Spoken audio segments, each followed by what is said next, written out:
I want to welcome everyone back to this live session at Japan Investing Summit 2012. We have a very special treat right now. This is our keynote Q&A session with famed value investors Mohnish Pabrai, managing partner of Pabrai Investment Funds, and Guy Spier, Chief Executive Officer of Aquamarine Capital Management. For all of you value investors around the world, I'm sure Mohnish and Guy really need no introduction, but I just want to say personally how much I've learned from both of them over the years. I think it's been almost 10 years now that I've known of Mohnish and Guy, and I've had the fortune of knowing Guy and becoming friends with him over the past few years, and I'm very grateful for that. So this is the Japan Investing Summit, but Mohnish and Guy really have views that are much more far-reaching, and I see Guy promoting a product there. Guy, that's not allowed on our conference. But these two gentlemen will share their views with us, and really this is a Q&A session, so I want to encourage all of you to send in your questions through the online interface, and we'll make sure to put them to our two instructors. So I will just open it up since this is the Japan Investing Summit. I want to ask Mohnish and Guy how they first became interested in Japan and Japanese equities, and then what they actually found once they started looking at those equities. So maybe I'll go to Mohnish first. Yeah, thank you, John. It's a pleasure to be here, and I think you do a terrific job for the community, both with the Manual of Ideas, which I think is exceptional, and also I think the innovative approach you've taken to these conferences, which is bringing together really pretty much a global audience altogether. So I commend you for the work you're doing. It's wonderful. Well, very quickly about Japan. You know, my interest in Japan was really peaked from the you know, the observation that the Nikkei had pretty much flatlined for more than 30 years. And you know, there's a book Buffett recommended a few years back by a lady called Maggie Maher, and that book is called Bull, and it's a great book to read. And in that book, she chronicled these 17-year cycles, almost pretty much exactly 17-year cycles in the U.S. markets, where, you know, for 17 years the Dow would flatline or close to flatline, and then the next 17 years it will go wild and crazy, and it's kind of a gyrating situation doing that. And in fact, the funny thing is, the amazing thing is that from 1965 to 1982, the Dow pretty much had no movement. You could have bought the Dow at about 870 in 65, and it was at right about that level in 81, 82, 870. So 17-year period with zero returns in an economy which had grown pretty substantially over that period. And then from 1982 to 1999 in the U.S. markets, the Dow went from you know, the under 1,000 to well over 11 or 12,000. So it was a very dramatic move in the next 17 years, which is quite different from the previous 17. And in fact, Maggie had implicitly forecasted that these cycles would continue. And in fact, if you look at it now from 1999 to 2012, it looks like it's playing out. We've actually pretty much flatlined. And in fact, given that I think there may well be poetry in markets, it may well be 2015 or 2016, 17 years before the indices are ready for another run. So we may have total capitulation with 17 years of zero returns in the next few years in the US markets. And that pretty much sets up the engines of growth. So I always tell my friends that you just have to show up in the year 2016 with a pot of cash and everything will be fine, because you'll have another major run for about 17 years after that. And so these cycles, and you know, in Maggie's book, she's chronicled this going back to well before 1900. I mean, the US markets have followed pretty close to the 17-year cycles almost from the beginning. And so that's worked out quite well. And now when you look at Japan, so anyway, I'm sorry, the phone is ringing, but when you look at Japan, these 17-year cycles are not 17 years. They've actually gone much longer. They've gone close to 30 years.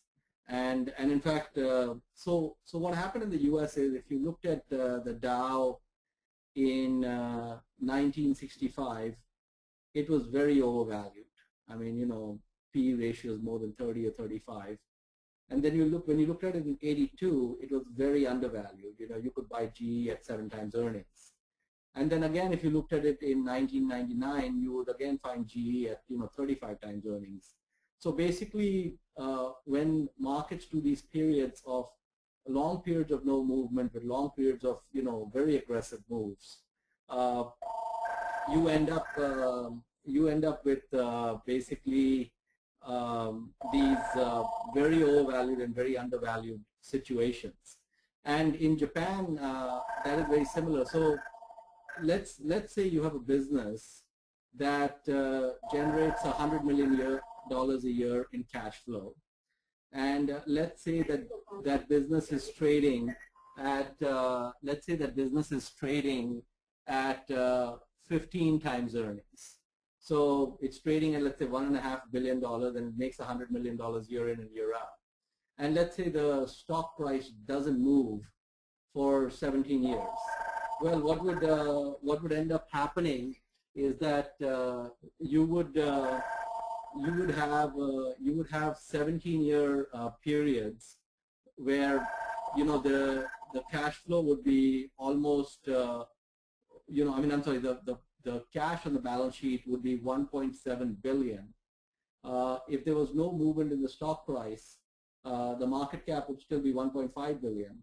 So you would have a company now which would be a, you know, Ben Graham net. It would have more cash on the balance sheet than the market cap, and it would be producing, you know, $100 million a year. So basically, a business like that, which has no movement, 1.7 billion in cash, is probably worth over 3 billion.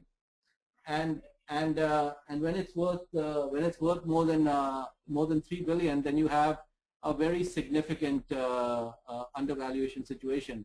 And that is the situation we find ourselves in Japan. So it's not 15 years, it's 30 years. So, you know, when you have these long periods of time, when there's no movement, you get very, very bizarre valuations. So I'll give you an example of one company I was just looking at this morning, in fact. It has the household name of Nakakita Seisakusho, and it's on the Osaka Stock Exchange, and the ticker is 6496. And so this is a company that has a $98 million US, I'm giving only US dollar numbers here. It has a $98 million market cap. It's been around since 1930. They're basically in the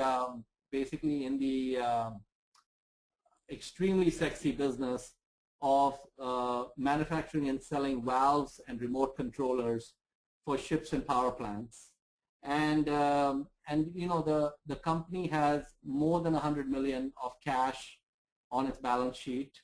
I checked going back to 1979. From 1979 till today, the company has never lost money. It's always made money. It made money in 2008, in 2007, in 2009, throughout all the different recessions. Always made money.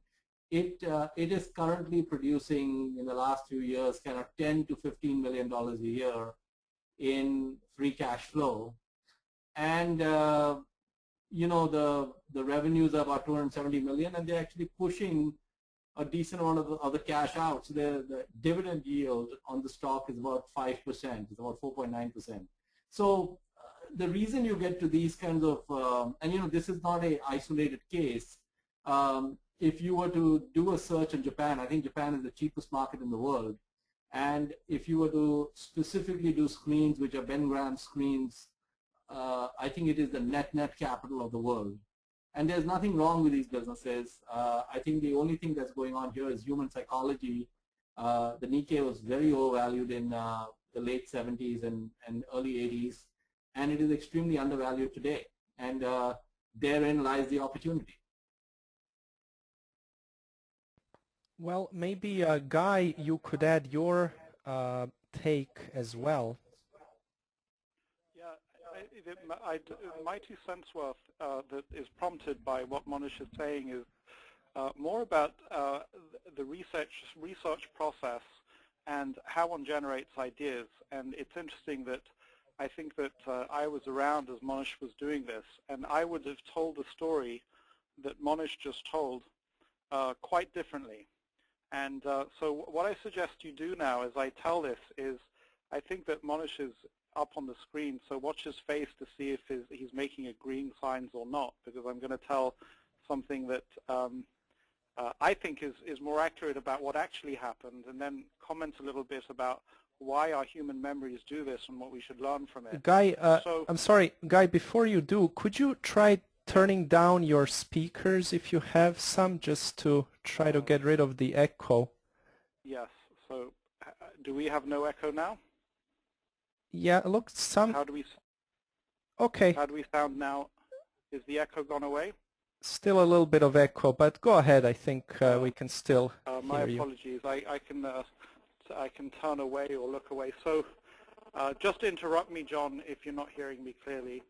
You should know that Mohnish is speaking from what I can see as his home in Southern California. I'm speaking from a hotel room in London, about a few stone's throw away from the seat of British government, of all places, where I'm attending a conference. So my memory of how Mohnish got to the Japanese net is that once a year Mohnish reads and rereads Poor Charlie's Almanac is one book that he reads and rereads at least once a year. Another book that he regularly delves into is The Intelligent Investor, and he was delving into security analysis and looking at trying to find nets around the world. And specifically, there were some crisis countries like Greece, and the idea was that if you're going to ever invest in Greece, you want not just some margin of safety, you want absolutely huge margin of safety. And he developed a screen that gave you margin of safety 3 different ways. But what happened as he ran that screen was that Japanese companies were appearing on it quite a lot. But there were also other companies that appeared. I mean, there was one Spanish airline that I remember would regularly appear on it. I think that from there, you know, Mohnish paid attention to the fact that there were a number of there's a high proportion of Japanese companies, and that's what led him to sort of connect that up with the Maher article and the 17-year cycles, and to realize that Japan had been in the doldrums for quite some time. And given the choice between investing in nets, let's say in Spain, where it's not exactly clear what is causing the net, Mohnish had a very clear macro theory, or a sort of a broader theory as to why the nets were occurring and why that would turn around over time, because he understood these 17-year cycles. So I think that just worth adding that it's a natural thing that we do. We recreate our memories to tell the story that we want to tell. And when we observe and learn from other value investors, one of the a great lesson that one of Warren Buffett's former CFOs told me was pay as much, if not more, attention to what Warren Buffett does, not just to what he says he does, because what he says he does may not actually reflect the reality. So that's my 2 cents worth. I think Mohnish has described the approach to investing in Japanese nets very clearly. So we have a question that's just come in from Guru Prasad, and he is asking, how do you hedge against potential currency impact over a period of a few years to ensure that you are not exposed to currency devaluations? And maybe we'll again go to Mohnish. Yeah, so actually we have not hedged our yen exposure. We've left it unhedged, and the reason we left it unhedged is because I don't have a particular point of view on the yen. And in general, in fact, whenever we make investments in different parts of the world, I don't think I've ever tried to hedge the currency risk. And it's for that reason where, unless I have a very strong viewpoint of the currency, I'm not going to mess with that. And of course, you'll add frictional costs when you start to do that. And anytime you get into hedging, you get into a lot of complications. So we just kept it simple. And in fact, quite frankly, over the last 2 odd years, I mean, I think the Nikkei has been within like a 10–15% band. And quite frankly, when you have the valuations that I'm talking about, you will make or lose money much more so on what the businesses do and where they end up versus what the yen does. Guy, maybe I can ask you another question that's come in from James Ferguson just now, and also happy to have you address the hedging question. James is asking, what is going to cause the price to value gap to close after such a long time? Do you see anything that's different today other than valuations? Yeah. I mean, just James, on the hedging front, I'm in the same camp that Mohnish is in. You want to reduce frictional costs, and hedging is just increases frictional costs. And you know, Mohnish can answer the value is its own catalyst. It's exactly the fact that people look at a situation and say, oh, this is never going to rise, which is part of the reason why it's cheap. And we just know that. I mean, I think I'm lifting a quote directly from the Intelligent Investor. We have plenty of experience that shows that when we buy things at below intrinsic value, we cannot predict necessarily what the thing that is going to cause the valuation to rise. But usually things that are trading at below what they're worth will rise, will tend in the direction of the value, the intrinsic value. And it was interesting for me, very interesting, and I thought powerful, the overlay of the Nikkei and what the Nikkei has done, and have that view of where the Nikkei is likely to go through those cycles. That adds sort of a powerful tailwind. If it happens, it's not necessary to get the return, but if there is a tailwind there.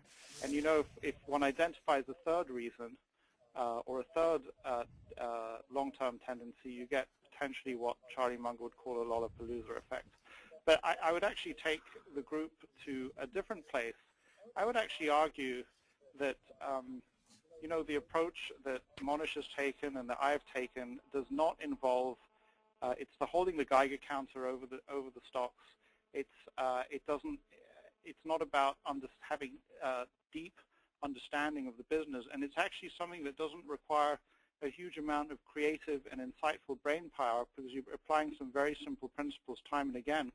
What it does require is diligence and hard work in churning through the portfolio, selling things that have gone up, buying things that have gone down. Mohnish has, you might want to talk about, Mohnish, your sort of 1 year rule. But it's a way of sort of harvesting the markets as a hard work way to make money. It's much easier to buy something that goes up 5 times because you have one purchase and then you wait 5 years and it goes up, and then you sell it for 5x, which every now and then I've had the pleasure of doing. That's a much easier and more fun way to make money than this. Mohnish, maybe you could share with us what Guy was just mentioning. You know, a couple of comments on that. One is that you know, Ben Graham was called into a Senate hearing, the U.S. Senate, by Senator Fulbright, and he was trying to understand the nature of markets, and he actually asked, and you know, this is the Fulbright scholarships are named after Senator Fulbright, and Senator Fulbright actually posed a question to Ben Graham. This is in the 50s, and he said, you know, Professor Graham, you know, you buy a stock for $10, and you say that the intrinsic value is $20. What are the forces that would eventually make people realize it's worth $20 and it actually get up to trading at $20. And Graham's response to Senator Fulbright at the time was that he just said, Senator Fulbright, this is one of those mysteries that we do not know the answer to. But he said that if we are right on the intrinsic value, in some reasonable period of time, it will trade around its value. It will, you know, the classic what Graham said, the long run, the stock market is a voting machine, and I'm sorry, long run is a weighing machine, short term it's a voting machine. And so, so that's what's causing it. And I think one of the things that Guy was alluding to is the approach I had taken with our Japan bet was to take a basket approach because, you know, basically a lot of these companies do not have English financials and it's really hard to dig in and so on. So this is one, it's a small part of the portfolio, but it's a part of the portfolio where the analytics are almost purely quantitative. And it's a number of companies in that pool. And actually what I did was I used the modus operandi that Joel Greenblatt suggests in the little book that beats the market, where, you know, he suggests a way to build a portfolio of buying great companies that are very cheap and basically holding them for a year. So basically selling them, if you're a US investor, selling them just before the year is over to, if it's a loss, you sell it just before the year to capture the short-term loss. And if there's a gain, you sell it right after the year to capture the long-term gain. But basically selling after a year and replacing that stock with the new businesses that are on that portfolio. And I think that mechanical approach to investing is quite powerful. So that's very interesting. I just would like to clarify there, Mohnish, if I could, because I sort of thought when you said basket approach sounded like a Walter Schloss kind of thing. But are we, and then you mentioned Joel Greenblatt, so are you really looking for net type companies, or are you actually trying to find Japanese companies that also have higher than average returns on capital as Greenblatt would want? What's kind of your yeah, so the screen that we set up, and we went through a few iterations on this, and by the way, you know, so there's 2 or 3 different ways you can do this. One is there's a publication called Japan Company Handbook, which is kind of like a value line of Japan, but not as good as value line, but they pretty much have a half a page on every public company in Japan, and they update it, I think, 4 times a year. So, you know, the old-fashioned way to do it would be to go through those businesses one at a time and find the ones that are cheap, which I think is quite a difficult, tedious process. The rich man's approach would be to use Capital IQ, which, you know, which gets into about, you know, $30,000 a year. And I think the Japan Company Handbook may be around maybe 1,000 or 1,500 a year, somewhere in that range. And but if you do Capital IQ lets you set up screens. You could set up a Greenblatt screen, etc. And so what we tried to look at was, we certainly looked at businesses that were cheap, which is, you know, we didn't always buy businesses that were net. Sometimes they were trading slightly above cash, which is fine too. But we were looking for businesses where tangible book value was demonstrably going up over time, which means the business was actually, you know, gaining in value over time, versus, you know, having write-offs and other things going on. We were also looking at besides, so the net screen is is mostly a balance sheet screen, and of course what Graham recommends, if you read the 1940 edition of security analysis. In fact, the 1940 edition is the best edition, because that was after Graham was past being shell-shocked. I think the 1934 edition is a very shell-shocked Graham. But the 1940 edition, I think, is the best edition. And if you look at that edition, there's a section on net investing, and I think it's a brilliantly written section, just a few pages. But I think he lays out that it may not always be worth buying the absolutely cheapest businesses. So once we had a screen, we looked at businesses which had some other metrics. So for example, consistency of earnings. I value that more than the absolute cheapest business, because then we know that there's some sustainability to the cheap businesses getting even cheaper, and eventually gravity takes over. And and I also gave some weight to return of capital. So some businesses, which is contrary to popular myth about Japan, some businesses are actually buying back stock at these ridiculous prices, which is wonderful. But many of them have very decent dividend yields. So they are pushing out a good part of the cash flows. In fact, some of them have gone on to even say that they will push out more than 50% of cash flows and that sort of thing. They've actually made their commitment in the annual reports and so on.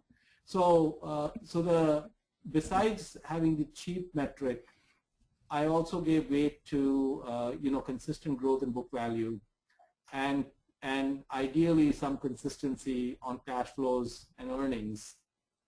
And of course, you have to kind of discount the 2008-09 period when the whole world fell apart. So there were plenty of good businesses that ran into trouble then and such. But beyond that, I think it's I would say it's even Walt. This would be similar to Walter Schloss's approach, except Walter probably spent more time on some of the other aspects of the business because he could read everything in English and so on. So Walter would have spent more time on each business than we spent, but we spent more time on each business than someone like I would say Greenblatt would spend with his. Now he's got a product which invests in 1,000 businesses, for example.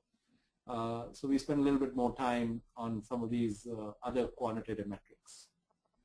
Okay, Guy, maybe you could weigh in on this too, and there's a related question from James East, who says that some Japanese companies look extremely cheap on a Graham and Dodd approach, but much of the equity is sometimes in passive equity interests or other assets that just will not get monetized. So what do you prefer? Do you try to get a good business on the cheap? Do you like these excess assets? What's kind of your sweet spot there? I mean,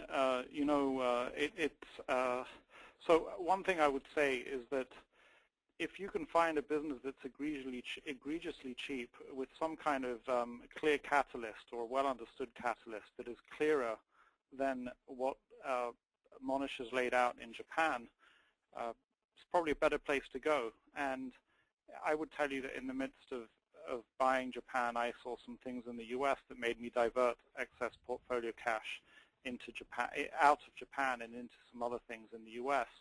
And so it's a sort of a stable way of making money, but it's a very, very hard way to make money. I think it was Bruce Greenwald, actually, at one of Mohnish's lectures to a group of students at Columbia Business School, who pointed out, and Mohnish, maybe you can elaborate, obviously the more cash you have that is not really earning an awful lot, the bigger the drag or the bigger the anchor on the potential returns if it's being held in there. And if you have even a company that's generating a lot of cash, but that cash is not being paid out, and it stays on the balance sheet, again, you get a drag. So I guess it's a factor. I mean, in any case, in all equity investing, you're looking for a return within 10 years. And in this case, the cash means that you want to get your little bounce, your little puff off the cigarette sooner rather than later. So within a year or two or three, rather than 5, 6, or 7 years. And yeah, I would say that when you look at the assets of a business, so let's look at a business excluding the liquid assets. Let's look at the fixed assets, the plant and equipment and so on. I place very little value on those fixed assets. I think those assets are worth what they produce over time in cash flows. And I think that's the correct way to value those assets. So if some company spends $1 billion building a plant, and the plant produces 10 million a year in cash flow, in my mind, those assets are not worth anywhere close to $1 billion. And so you should heavily discount that. So when we looked at and when we invested in these Japanese businesses, of course, they're trading well below tangible book value. Some of them are trading at a third of tangible book value and such. And that metric was not as important. So what I cared more about, in fact, even with when I pointed out the first business, Nakakita Sisakusho, I did not even talk to you about tangible book value. And in that case, their tangible book value is around $250 million. And that's really not a relevant number for me. For me, what the more relevant number was, what is the cash flow the business produces, and what is the excess, clearly excess cash in the business. And if you looked at that particular business, the excess cash in the business exceeds the market cap. And there is no, there's no debate on what that is worth. The only question is, at what point does it get paid out, or what is the use of it? And the second piece of it was, what is the cash the business is producing? So I really didn't care what the plant and machinery cost basis or depreciated value was. I'm more interested in what is the cash the business is producing. And so that will help you avoid some of the super cheap, very wide discount to tangible book value type businesses that may end up not getting you to the promised land.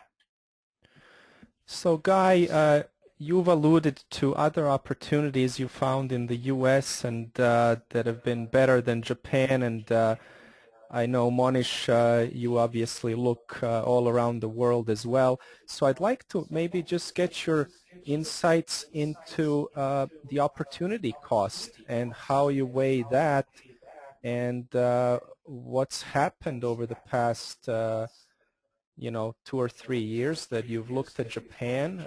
Do you find better opportunities elsewhere today? So John, by the way, I don't know if you want to hand me over the screen on GoToWebinar.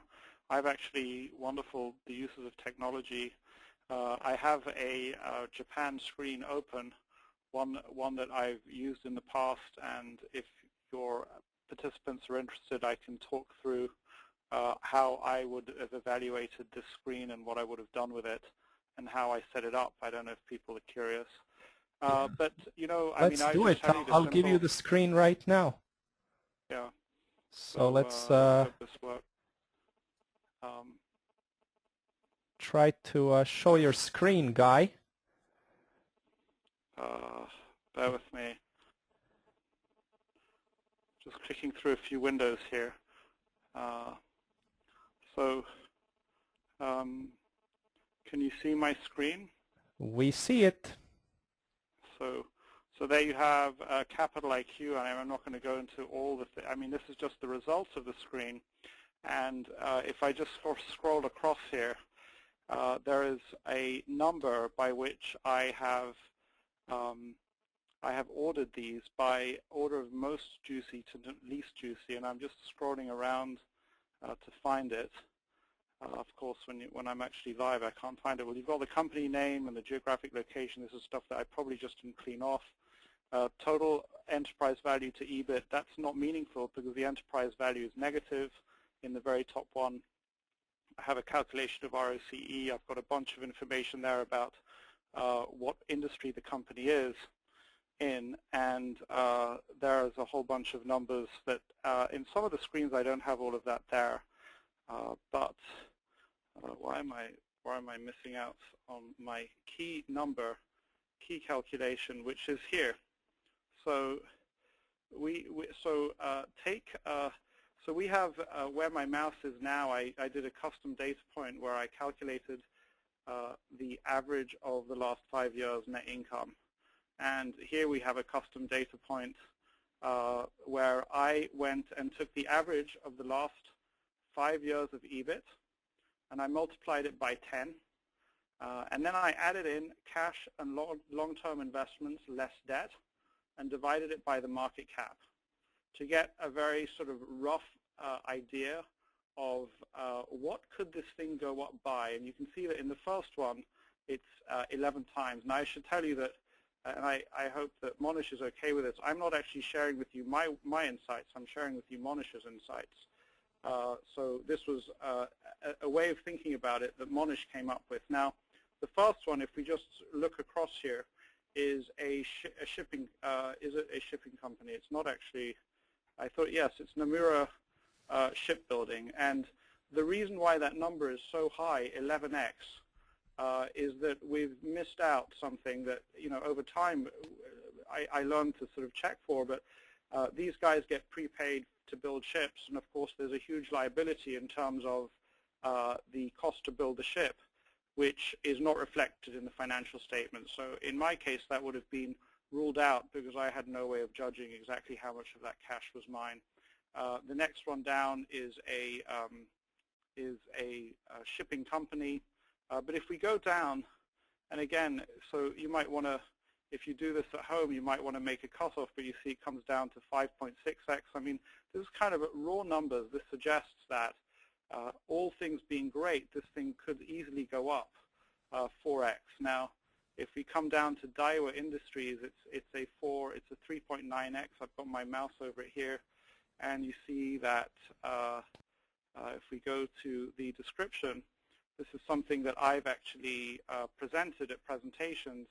This is a company that makes refrigerator display cases. So just a sort of a quick overview of I guess the raw numbers, and you have another one below which has election equipment, so the manufacture of industrial equipment. So I don't know, I hope that's helpful, but now you had a question, John. Oh yes, so what was I, so this is, like I said, this is hard work. You're trying to figure out things that, for example, in the shipping case that would make the numbers not make sense, or you probably have to rule out all financial firms because it's very hard to figure out, again, how much of the cash is excess cash.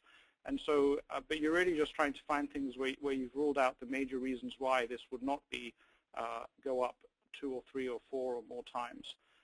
But again, there's no specific catalyst in any of the ones that I ended up purchasing. And I'm busy doing that, quietly adding to my portfolio. And this is a case of putting in trades every night. And some of these stocks are very liquid. And then I see that Warren Buffett has purchased the preferred stock in Bank of America. And he's got some statements in the public markets about what he thinks of Bank of America and his balance sheet. And I think that provided a huge amount of information to me. And it also gave me a basic insight about how Warren Buffett sees American money center banks. And at least at a certain point, I felt like that was a better allocation of my capital, and taking advantage of what very few investors and businesses can do, which is shift by vast geographies where I'm putting my cash to work based on updated understandings of the world. I mean, I shifted sectors, I shifted countries. So that's in answer to your second question, John. And maybe I'll also go to Mohnish on this, but when you and actually I'll take back the screen if you don't mind. There we go. We are back. And the question really that I have, so when you find great opportunities that pop up, let's say in the US with Bank of America, do you feel like you can go back and forth with Japan because it kind of tends to not do anything for a long time? Do you feel like it's a good place to sort of park some money while you look for better opportunities? What would you say on that? I'm sorry, did you direct that to me or to Guy? Sure, maybe Mohnish, if you don't mind. Yeah, so the markets presently are kind of interesting in the sense that Guy talked about some of these money center banks, which are they moved up a little bit, but they were very widely mispriced. I would say in many cases sitting at a third or a fifth of what they're worth, and then the second area was we also found some interesting opportunities in the automobile sector, which is also misunderstood and distressed and such. So the net today is that there are a sliver of opportunities in more, kind of traditional businesses where we can do the analysis and all of that, where the mispricing was pretty dramatic. In fact, I would say much more widely mispriced than even, some of the Japanese ultra cheap businesses we were looking at. And in many cases, these are blue chip businesses and such. So it was a no-brainer to move my attention to these businesses. But there is a very small sliver of them. So basically, I find our portfolio today is probably sitting at the widest discount to intrinsic value that it has ever sat at since I started doing this in, I think, 18 years ago. And but we can't find many of them. And so I think, and I have not spent as much time as I should, but I believe that Europe should be quite a fertile ground to finding businesses which are great businesses. I'll give you one example. And I think you wrote about this. Coca-Cola Hellenic, which used to be headquartered in Greece. I think they just moved their listing to London, and the company itself moved to Switzerland. And because the name is Coca-Cola Hellenic, I mean, most of the business they were doing was outside of Greece, but the company was based in Greece, and I think their valuations were compressed. So there are probably many businesses headquartered in Europe that are probably got significant tailwinds coming out of Asia, or have global footprints and such, but they are tainted because they may be based in Italy, or they may be based in Spain and such. And I think some of those businesses may be even better bets than some of the purely cheap Japanese businesses. I do believe that if one were to invest in Japan using some of these screens and Greenblatt type approaches, I think it is highly unlikely that if one went through that over a, say, 5-year period or so, that one would not have decent returns. Guy, do you want to add anything to that? The only thing that I would add is that I find it interesting how often people talk about the way you're positioning, or the way maybe I position my portfolio, as if I'm flying an airplane where I very precisely want to fly at 1,000 feet or 2,000 feet. And the way I run my portfolio is that, in using the flying analogy, if I know I want to be at 2,000 feet, I'm not making adjustment at plus or minus 2 feet. I'm making adjustment at plus 800 feet or minus 800 feet. So it's not as if I suddenly decide, oh, money center banks may be better, so I'm going to shift everything out of Japan. The Japan stuff sits there. New cash that may come out of a harvested investment, or cash that's available, will go into the new investment, and something egregious has to happen let's say on the Japan portfolio in this case, for cash to be harvested. So it's a very slow and lethargic process, and the readjustments are kind of extremely infrequent. And I think it's just my nature partly, but it's also a conscious desire not to over-optimize, because it's impossible to over-optimize. So wait until there's a very compelling reason to make a move, and it's very clear, and then make that move, and then sit and do nothing for a very long time again. Before I go to Oliver, who has a question, I have a follow-up that's come in from James Ferguson, who just asks about 2 specific companies, and I'll just throw it out there in case you guys have looked at them. They're Japanese companies, Ryoyo Electro and Hibiya Engineering. Does that ring a bell for either of you guys? Yeah, Ryoyo Electro rings a bell, but I'll be damned if I remember a huge amount about it. Yeah. Yeah, I think Ryoyo Electro is one that's familiar. I'm pretty sure we own it. Like I said, I probably own more than 30 names in terms of different Japanese businesses. Yeah. And you know, my recollection of Royo Electro, I'm just going off memory, I think it's in the distribution business and such, and I think very cheap in terms of you know, actual cash and such on the balance sheet.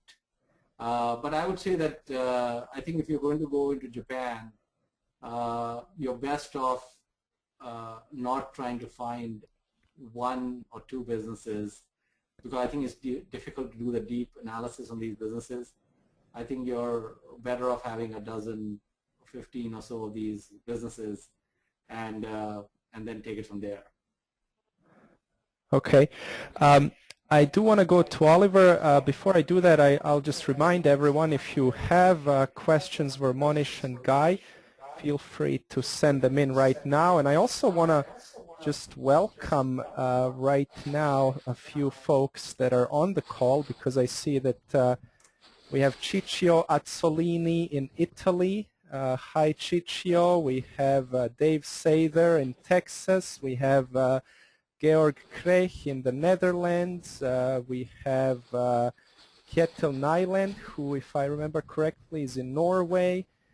We have Lonnie Rush, who I'm sure you guys are very familiar with. And we have Noam Gruns from Australia. So we have a really great group together here with us. Oliver, let's go to your question for now.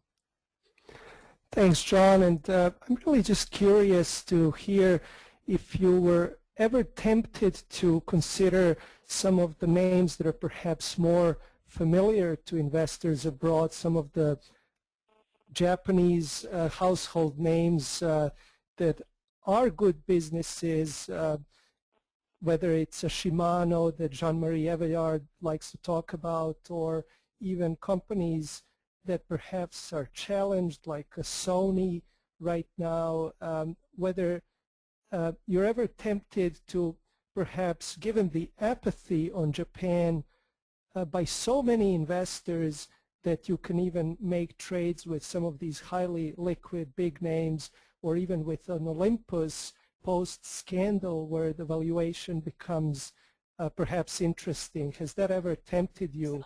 Perhaps we could start with you, Mohnish.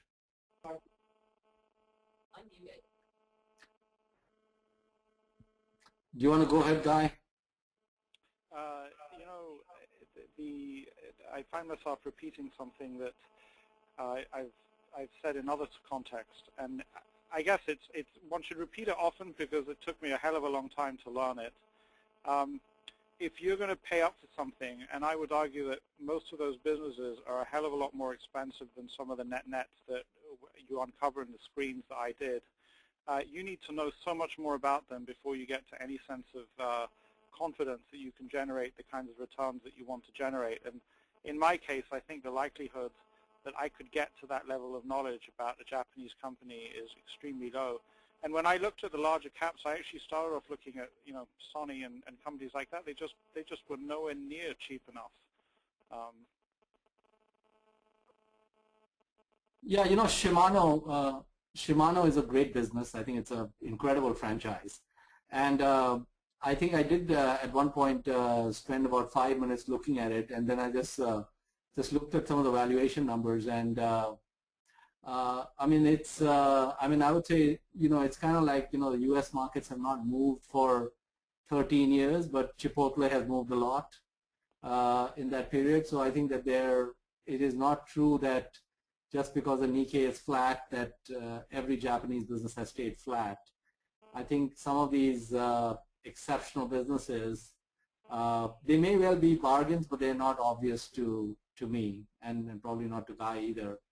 And so if we were going to go to Japan with, let's say, a non-basket approach, I think it just didn't have the same, anywhere near the same appeal as a Bank of America did. I would tell you that, you know, as some of you may have seen a clip that John published of me at my partnership meeting talking about how I was far too slowly disabusing myself of paying up for GARP or paying up for better businesses. I talk about why I sold shares of Heineken. Well, in a previous incarnation where I was willing to pay up for stuff, I spent about 5 years owning the shares of a company called Aflac, which those of you who are in the United States will know very well. It's a very, very powerful brand. And I haven't looked at it in the last 2 or 3 years, but at the time, their Japanese business was 4 or 5 or 6 times the size of their American business. And it was a really interesting introduction to Japan and a great way to the extent that one wanted to invest in Japan, because you've got these very smart people. It's controlled, about 3% is controlled by the Amos family based in Georgia, who are explaining a huge amount. I mean, they do an incredible job of investor relations, explaining a huge amount about the Japanese market. And what they were doing, which I thought was phenomenal, was that they were able to borrow in the local market at very, very low rates, and they shipped that money as much as they could over to the US to repurchase their stock, and did a pretty good job of that until I realized, until I realized that they were investing the vast majority of their float into fixed income securities, and I did not want to stick around to see what would happen when, if and when interest rates went through the roof or you got an inflationary environment. I thought that their fixed income securities would not do so well. But for those of the participants in the conference call who want to drill down, I think that to get some, these Americans, and they always have some really great Japanese managers at the head office, they produce an annual book of their shareholder, their investor day, which is a phenomenal, it's just phenomenal reading, and they do a great job of communication, and one can learn a lot. At the end of the day, it wasn't cheap enough. Well, Ciccio actually sends his best wishes and big hugs to both of you, and also has a question for you guys. If you had permanent capital, then would you only look for compound machines, or would you still also look for some of these cigar butts like in Japan? Buonasera, Ciccio. Come stai? Dipende de quanto dinero tengo. It depends how much money I had, I guess. And I'd like to believe that on a rational basis, even if it's permanent or non-permanent capital, if you're looking at investing the kinds of amounts that I'm investing, you just want to go for the thing that's the cheapest, that's going to compound the best, which may not be a long-term compounder. Again, I just refer to my presentation, which is actually on my website, where I demonstrate how going for special situations has resulted in shorter holding periods but much higher IRRs. So that's my 2 cents worth, Ciccio. Well, I would say that the difference that would come about with me, likely with permanent capital, would be, if I look at the way I run, for example, some of the investments in our foundation, or if I look at my daughter's trust accounts and such, I don't see much of a reason for those portfolios to have more than 4 positions.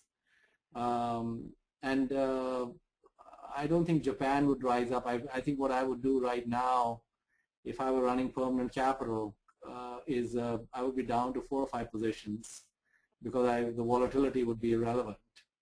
And of course, I would not be levered. I probably want to have some cash and such, but I'd say the money center banks would be a good quarter or so of the portfolio. I'd say some of the things that we found in the auto industry would be at least 1/3 of the portfolio. And then there's a couple other things that are interesting to me, and I think we just leave it at that. And I think Charlie Munger talks about this, and you can think of this in terms of permanent capital. He says that if you were living in a small town and you owned the best apartment building in town, and if you owned the highest quality office building in town, and if you owned the McDonald's franchise in town, and if you owned, let's say, the Ford dealership in town, he said you were all set. And in fact, when you looked at a portfolio like that, you would say, well, it's all geographically non-diversified.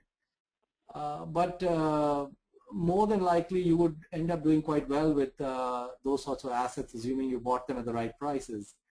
And he's gone on to say that there's a speech he gave to a philanthropic roundtable where he suggested to them that 90% of their assets ought to be in one stock. So, for example, if there's a foundation by the folks who founded Coca-Cola, there's no problem with 90% being in Coke stock, for example. And in fact, in our own foundation, I'm moving towards that model. In fact, we have, I think, more than 60% of the investable assets I have, which are not from the outside investors, but from my family. It's in a single position, and I think it's a mistake for my fund to be limited to 10% of the fund to that position. But that is the price you pay for with temporary capital, and also it's also the compact I have with my investors, not to concentrate beyond that. So I think that is the main difference that would come about with permanent capital, is that I would be looking very heavily at maybe limiting it to four or so bets, and then, as Charlie says, sitting on my ass for a long time. Mohnish, 60% in one position, I know everybody's dying. We cannot talk about it now. We'll talk about it in a few years. Okay. So unfortunately, they didn't pay enough for this call, John. So we have to keep them titillated a bit. Okay. Well, you heard it here first. So next time we announce Mohnish. If any of the participants want to put it's too late for this year, but next year I'm sure that Mohnish will auction off lunch for the benefit of Dakshana Foundation with him. And I'm not saying that the participant in the lunch will actually have Mohnish tell him the idea, but he might be able to figure out from where the conversation goes. So that would be one incentive to do it. And well, actually, yeah, actually, I'm meeting the winner of our lunch auction this Friday, and of course, the auction winner gets my old wallet, and there's a stock tip in it, and it will probably be this stock. And in fact, he sent me an email saying, "Don't forget to bring your wallet," and so yeah, you can bid for the lunch. That's one way. But I would say that this particular business, which I would just say it's just a confluence of factors. It's an unbelievable manager in a very misunderstood industry with just a wide disparity on valuations and a lot of tailwinds that are very positive. So just it would not surprise me if we held this for 10 years. That we have a somewhere between a 10x and 40x return on it. Well, that's very, very interesting. Certainly 60% allocation makes me in fact, I'm hoping to curious. Get to 90% with it. And there's a rumor, Mohnish, that if somebody matches the recent bid on the lunch, that they might get a lunch of their own, but I don't know if that's true. I think that rumor might be unfounded. Okay. So I think we have time for just one or two questions. Actually, maybe this question that's not really related to Japan or investing in specific companies, but Martin Conder from London writes in, and I think, Mohnish, he had a chance to ask you this already, but maybe Guy can weigh in. Going back to the lowest point of the markets in late 2008, 2009, and your fund was down X%, what was going through your mind, and how did you retain the courage and confidence to carry on?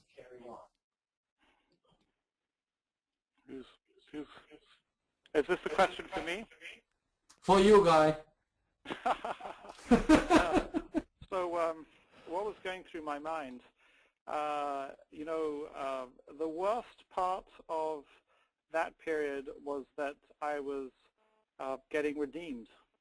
So as I saw things that I wanted to buy, I had, instead of putting the cash to work in that thing that I wanted to buy, I had some redemption requests that I had to meet. And, you know, it's all long-term capital until they want to take it out. And it was a very, very powerful lesson for me in the limitations of having outside capital. The other thing that was happening to me was that I had made very nice amounts of money by selling puts on various different kinds of reasonably or moderately cheap growth-priced businesses in which I had sold puts, and as they went through the put level, I was forced to buy stock in those companies rather than to buy in some of the other more deeply undervalued situations. And because of a bias towards inaction, I didn't want to kind of meet the put request and then sell and buy something else. So I met the put request, and again, that was a call on capital I didn't appreciate, and was a big lesson for me. I would then say that I was, in my case, and I would promise you that neither Mohnish nor Warren Buffett, I think, would feel the same way, but I was numb and not very happy. But the rational part of my brain told me that I had to absolutely, I had to force myself to buy the cheapest thing I could find, and I absolutely should not second guess and try and get out of something during that period. So there was very little selling, and there was a lot less buying than there should have been. But the things I bought in that period went up dramatically, and I think that I set myself up. If we had another period like that, I think I'd be better off. And something that I said, I think, in the UC Davis talk, or I said it to my partners, I would be setting myself too high a bar and too high a standard if I look back and say, did you behave perfectly, or did you behave ideally? And I think that in many circumstances, we can see that Warren Buffett did behave ideally, historically, and did the optimal thing. Even if you just approach the optimal thing or start doing something that is in the direction of smart rather than the direction of not smart, I think that you can, that already sets you up so well for better than ordinary results, which is the level at which I play the game. Well, unfortunately, we are out of time. If we didn't get to your question, please go to our online conference area and feel free to post it there. We'll still try to get answers for you. Also, we'll have a replay of this session available within 24 hours. And I really want to thank Mohnish and Guy for your time and all your insights. This has been a pleasure. I could go on for a long time, but I know you guys have better things to get to. So thank you again very, very much. Well, John, it's a pleasure, and thanks for everything you do for the community. I think you do a great job. And in fact, I should say that the 60% position, the genesis of that came out of one of the manual ideas. What can I say? Well, so you have the answer in your hands, John. Well, Mohnish, don't be surprised if you see this clip again somewhere. Actually, Mohnish, it's not that John has the answers in his hands, it's that all the subscribers have the answer in their hands. That's right. And it's a real it's a real pleasure to talk to everyone. Thank you very much, Guy and Mohnish. Hope to talk to you again soon. Take care. Bye. Bye-bye.